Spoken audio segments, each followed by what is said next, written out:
Hi guys, we are here today to talk all about puppy raising. Now I have raised a lot of puppies in the last few years, all for service work, and one pet, but I have learned a lot over the course of my whole life raising puppies about how we can do this the simplest and the easiest and set everybody up for success. So today I'm going to share with you my updated 4-step puppy raising formula that will help you deal with everything from house training to play biting to chewing and things like that. Now you don't have to write everything down because everything that I'm going to talk about today is also inside of our free puppy raising ebook, the first 7 days. And that ebook, along with talking about my puppy raising formula, it also has an in-depth behind the scenes look at Leo's first 7 days with me, what his first training steps looked like, as a sample schedule. It has all kinds of things. So you can get that free ebook as well as access to our the classroom for our free workshop, our 4-part puppy raising workshop. You can get all of that in the link in the description of this video. Now that workshop, you can get all the details for it, the dates, where you can find the replays, all of that stuff you can find at the link in the description of this video. So we're going to get started. So like I said, I have talked about this puppy raising formula in the past because I find that it really helps people to put their puppy training into a framework that works for them. But I have always kind of updated it, right? Because every puppy that I raise, every puppy that I work with, they teach me something and they help me be a better trainer.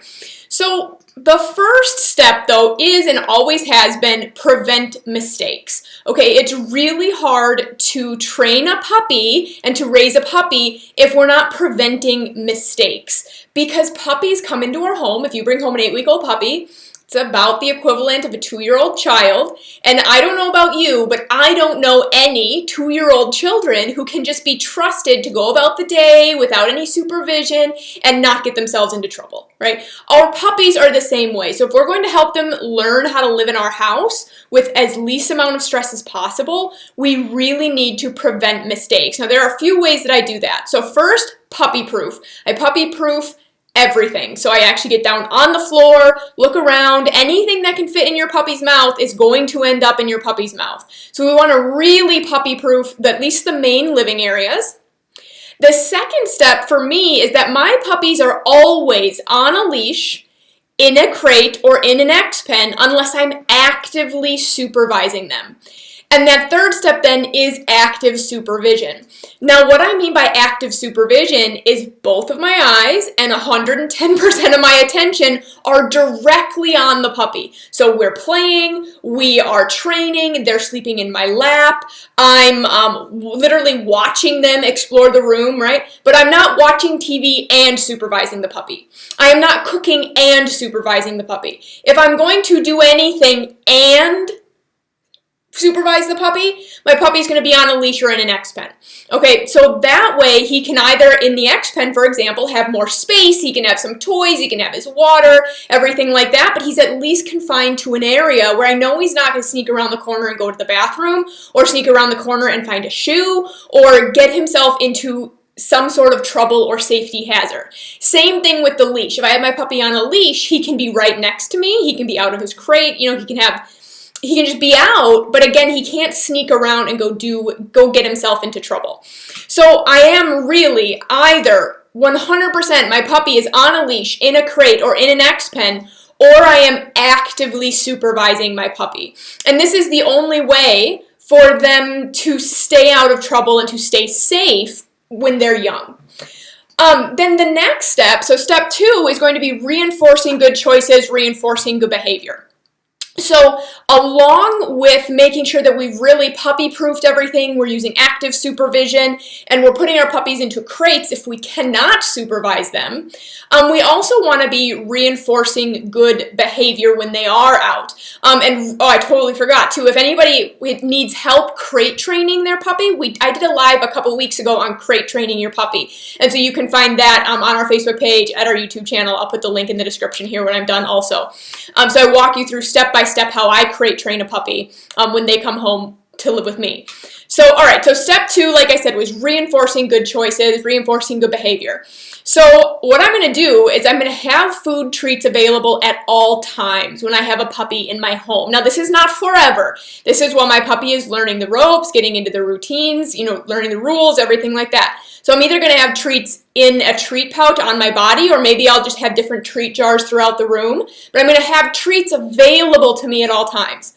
Now, another important piece of that food treats is that if your puppy will take his dog food as a treat, then do that. These don't have to be fancy treats. In my house, it's always just dog food. So my puppies usually do a training session for breakfast. Lunch I carry around all day and give them for doing good things. And then dinner we either train or goes into like a food stuffed toy or something.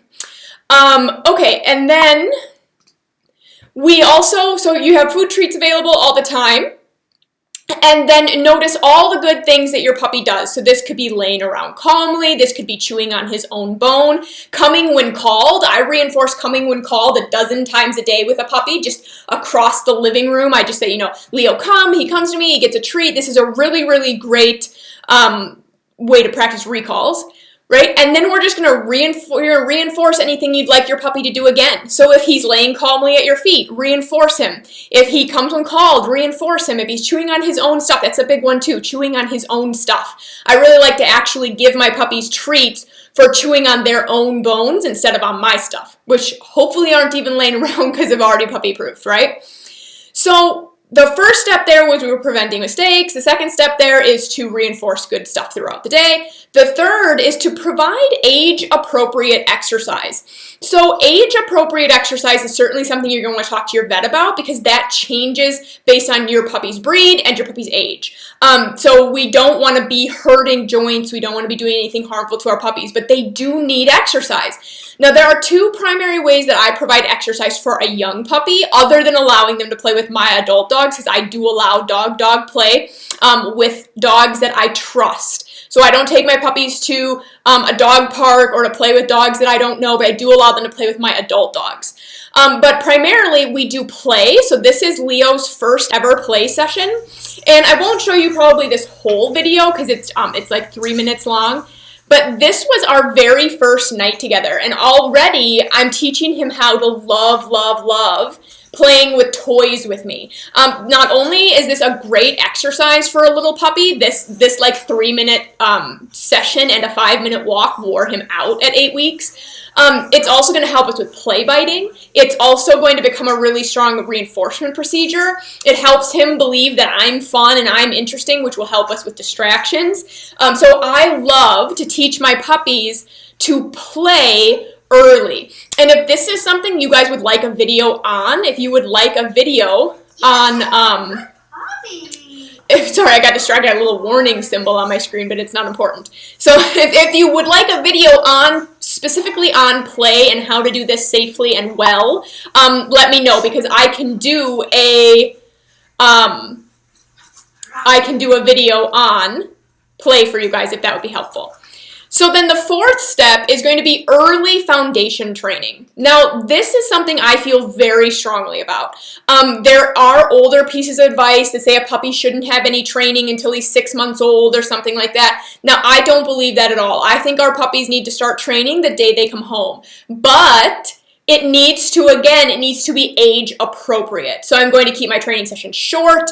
I'm going to keep it to things I think he can be successful with. And I'm going to choose those first behaviors very intentionally. Now, the things that I trained first with Leo are talked about inside our free ebook, The First 7 Days, which you can find at the link in the description of this video. So that free puppy raising ebook, that in there talks about what I trained first with Leo, why I trained those things with him, and how you can decide which things to teach first. And then our puppy training workshop, this free, I always get hung up here, free 4-part puppy raising workshop is also going to be all about foundation training for puppies. So how to set our puppies up for success, how to design training that works for the puppy but sets them up for long-term success. All of that is going to be in our free 4-part workshop, which again, you can find all the details on that at the link in the description of this video. Okay, so if anybody has any questions about this, let me know. Now, the other thing, I think I forgot one. But, so let's just run through these again and then I'll get the piece that I missed. So preventing mistakes is the first part of the formula, right? This is potentially the most important. We also want to reinforce good behavior throughout the day. We also want to provide plenty of age-appropriate exercise, and we want to start early foundation training. Now, with age-appropriate exercise, I showed you the play video. The other thing I do a lot for young puppies, well, I do this even as they get older, but it really works out great for puppy exercise is, oops, no, blah, I'm screwing up my video here. Okay, give me a second, guys, there.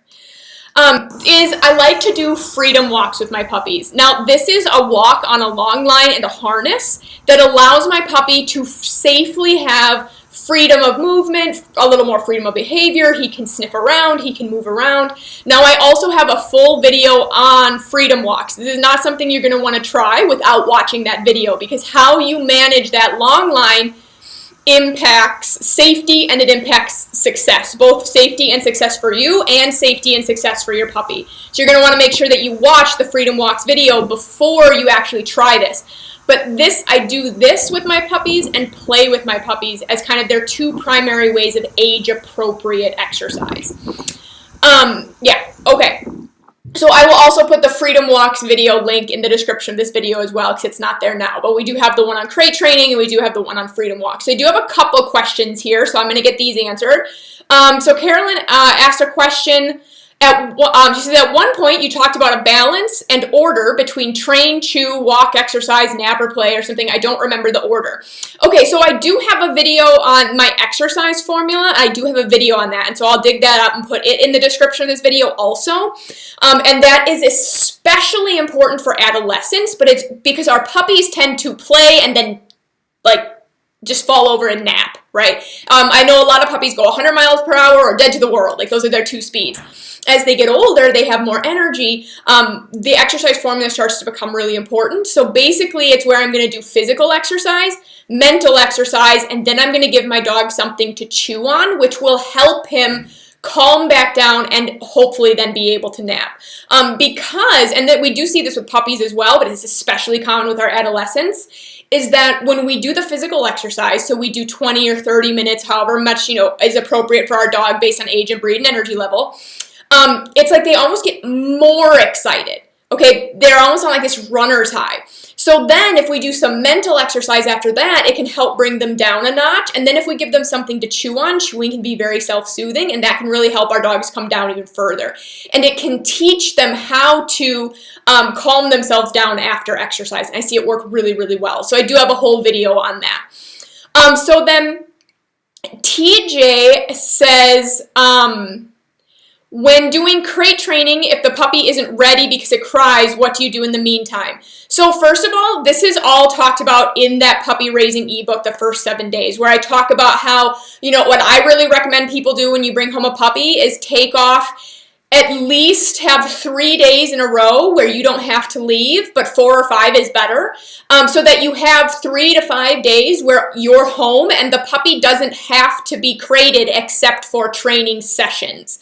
And then your training sessions slowly become longer and longer, and you can crate train a puppy in 3 or 4 days if you're doing it intentionally and you're doing it well. So I talked you through that in the First 7 Days ebook. Again, that's in the description or in the link in the description of this video. And then I also believe I talk about that in the crate training video I did a few weeks ago as well. So I'll make sure that that link gets in here too.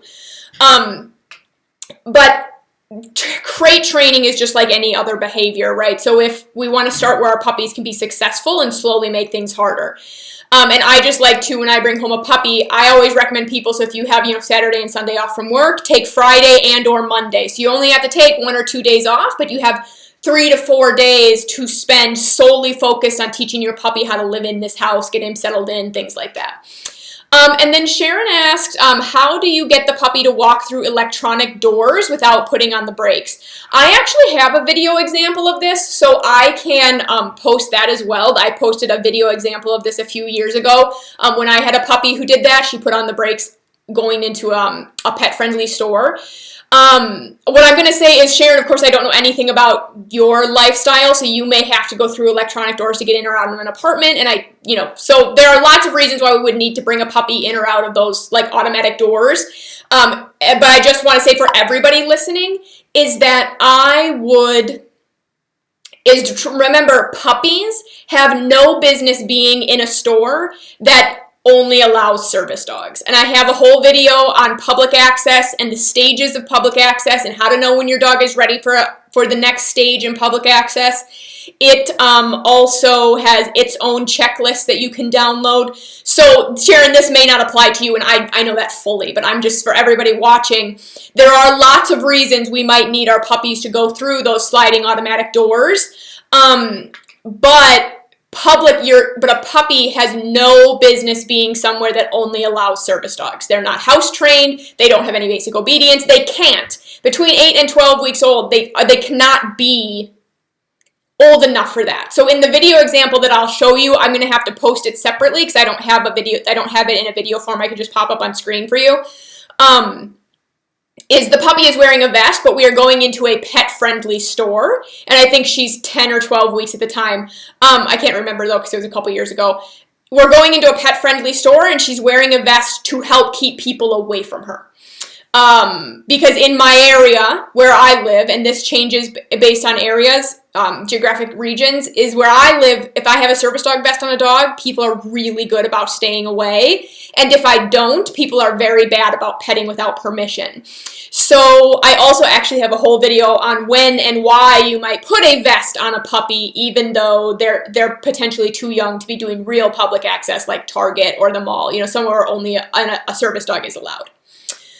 Okay, so that's kind of my puppy raising formula in a nutshell. You can find it and more details on how to use that puppy raising formula in that free ebook, and I am going to make sure that I put all the resources that I just mentioned for you in the description of this video. So if you're watching the replay, they're already there, but if you're watching this here live with me, give me 5 or 10 minutes, and then I'll have the link to the crate training video, the link to the Freedom Walk video. I'll also put the link to this example of sliding doors for sharing, so I have a video example of that. And I think that was all. Oh, and then the putting a vest on a puppy, and then we talked about, I've got videos on everything we've already talked about today. But if you guys have any other questions, let us know. Let me know if you guys would like a video on teaching your puppy how to play or playing appropriately even with older dogs. I've always wondered if that's something you guys would be interested in or not. But otherwise, that is it for today. I will see you guys next week. And remember, you can find all the details on our puppy raising workshop at the link in the description of this video. So have a great day, guys.